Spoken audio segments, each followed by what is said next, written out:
Do you suspect your female friend might be narcissistic? Perhaps you are hypersensitive to anything that smells like narcissism because you were in a relationship with a narcissist that went horribly and traumatized you.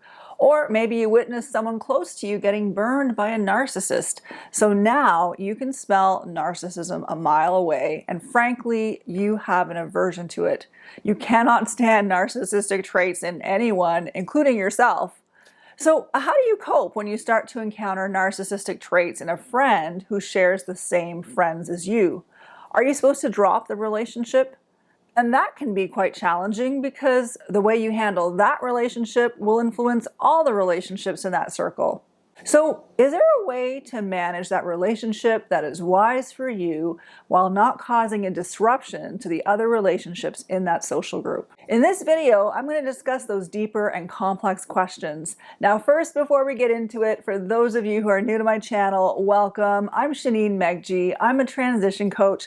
Welcome to my channel on Toxicity is Not Your Destiny. My mission is to help people navigate toxic relationships in their lives from a biblical, practical, and spiritual perspective. So if you'd like to receive regular content from me on this subject, take a moment, click that subscribe button, click that bell, because I'm going to be bringing you videos on a regular basis to empower you in navigating toxic relationships. My goal is to get a video out each week, but sometimes it does take me a bit longer, so I do appreciate your patience and understanding. So without further ado, let's dive into the subject. So how do you manage a relationship with a narcissistic friend? Narcissism falls on a continuum. Your friend may not be a full-blown narcissist, but may have some traits. She may have a narcissistic personality without having a personality disorder. Someone with narcissistic personality disorder is someone that would have at least 5 of the 9 traits listed in the DSM-5, which I won't get into here, but you can certainly Google it. There's a lot of information on the internet. But suffice it to say that someone with narcissistic personality disorder has a mental illness. Their narcissistic traits are pathological, meaning they are a lot more extreme, more chronic, and more deeply embedded in the fibers of their personality than someone with a narcissistic personality. Someone who has a narcissistic personality may be self-centered, arrogant, superficial, image conscious, have a need to be at the center of attention, opportunistic, or exploitative in their relationships, difficult to give feedback to or to confront, and yet they may also have some limited capacity for empathy, self-reflection, and taking responsibility. On top of that, this friend may be fun, intelligent, talented, gifted, successful, attractive, witty, hilarious. She may even be sweet and endearing and helpful and having this giving and generous heart. So you're naturally drawn to her. And on top of that, she might be spiritual and go to church and read the Bible and maybe even serve in ministry. When things are good with her, you can really enjoy and value her presence in your life. But, and there's always a big but here, when you want to connect more deeply, that is where you find yourself bumping into all kinds of issues and where you experience hurt and betrayal. So these types of friendships cause a lot of cognitive dissonance because there are 2 almost opposing sides, this fun, loving, and endearing side beside this hurtful, callous, and betraying side. So what are some of the issues you might face in this type of friendship? On top of the really positive things I just listed, you may also experience these issues. Number 1, you feel put down or diminished in your friend's presence. And this can come subtly by the way she says things or talks about you and your qualities, which can leave you feeling diminished or minimized, or the diminishing can come from the things she fails to say and the things she fails to acknowledge. Number 2, she may monopolize conversations with you, not really being interested in your world, but finding ways to steer the conversations back to herself because she has the need for the attention to be on her. Number 3, she values her relationship with you based on how you can help her reach her goals as opposed to the unique qualities that you carry. And you have this gut feeling that if she doesn't find you useful or beneficial to her needs or goals, she could easily drop you. Number 4, she doesn't have empathy or very little empathy.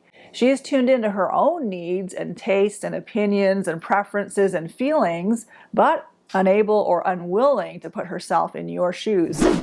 Number 5, she can be quite rigid or black and white in her thinking while also being emotionally fragile, where you feel like you have to continuously hold her up emotionally. Number 6, she is difficult to confront. She doesn't take feedback well, and she is resistant to criticism. She deflects the issues you bring to her as issues about you. So you often have this attitude like you have to just pick and choose your battles with her. Number 7, she's arrogant and she has an attitude of superiority. Number 8, she doesn't do well with relationships that are emotionally deep or intimate. Anything that smells like emotional neediness from you would make her run. So she is emotionally absent and prefers relationships that are superficial. Number 9, she craves to be around people she feels are important or that other people consider as important. She devalues you when she's in the company of such people, or she may drop you in order to pursue those relationships and come back to you later when she needs something from you. Number 10, she has no problem saying hurtful or offensive things to you and calling you sensitive or difficult or demanding if you have issues with it. But if she feels slighted or mistreated by you, she becomes very upset and angry. Number 11, she may have a preoccupation with becoming famous or being more focused on her outward beauty.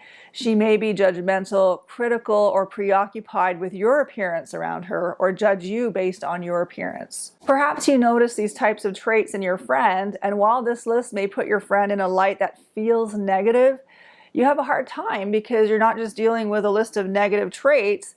This list is not the summary of the relationship because maybe, as I mentioned at the beginning of the video, there is a mixture of good traits, and those good traits can sometimes compensate for the bad ones.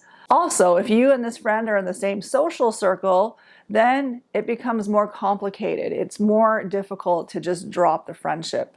So here are some of the issues you may be facing if that is the case for you. You may be smelling narcissistic traits a mile away and you want to put some distance, but other friends in the circle are not as sensitive or don't see it or don't want to rock the boat, or they're not so bothered by the traits.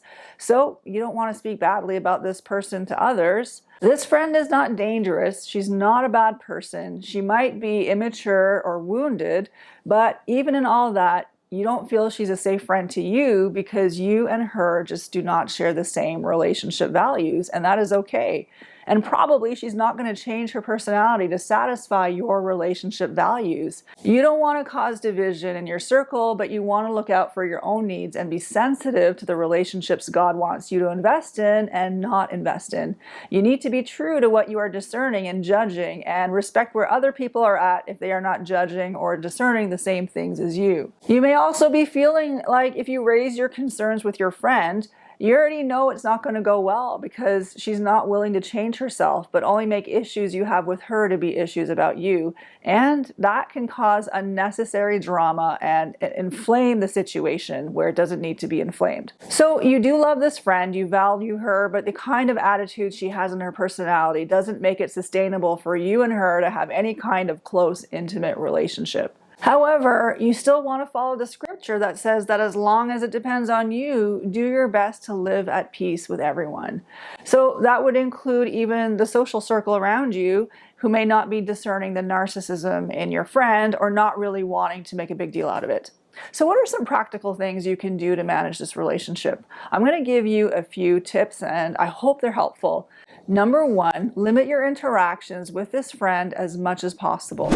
Number 2, if you interact with her, include other people so you are in a group, and that makes it easier to keep conversations light and superficial, and also have other people in the group to talk to, not just you and that person.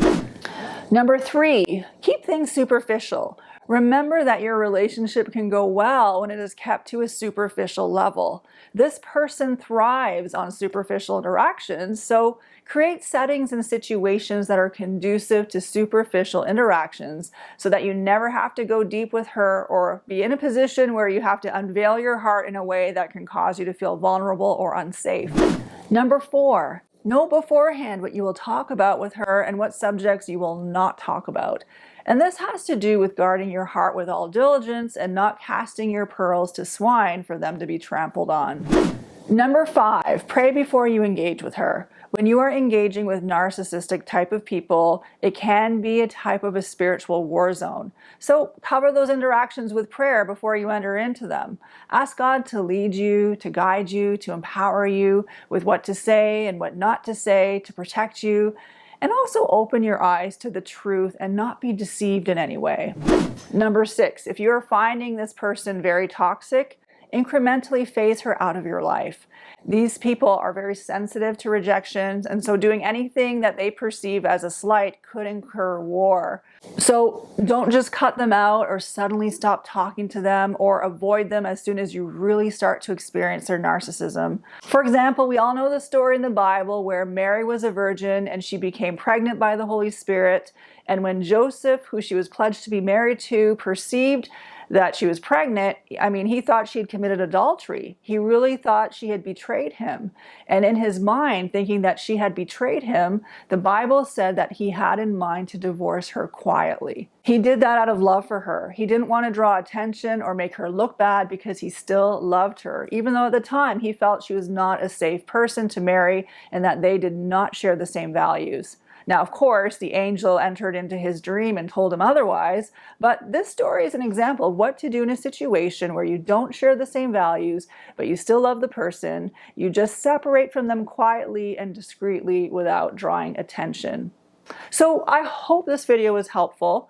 If you are thinking of leaving or have left a toxic environment and you're in a season of transition, check out a free training I have put together. It is all about 3 key ways to navigate a difficult transition. These are things that brought a massive breakthrough in my life when I was going through a difficult transition. I have included the link in the description box below.